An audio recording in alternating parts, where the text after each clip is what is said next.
అది నీళ్ళతో రక్తముగా చేసేగా ఉండేను. ఉండిలో ఏమున్నాయి?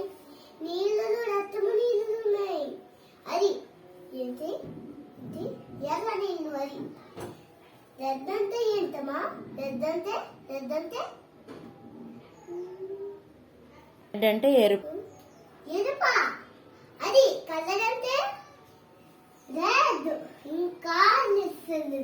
యాపిల్ ఏ కలర్ ఉంది? రెడ్.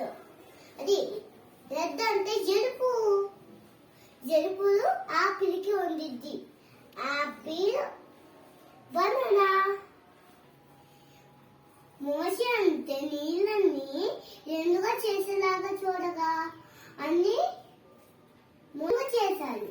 మళ్ళీ మోషే నీళ్లు చేతులు పైకెత్తి రెండుగా చేశాడు. అప్పుడు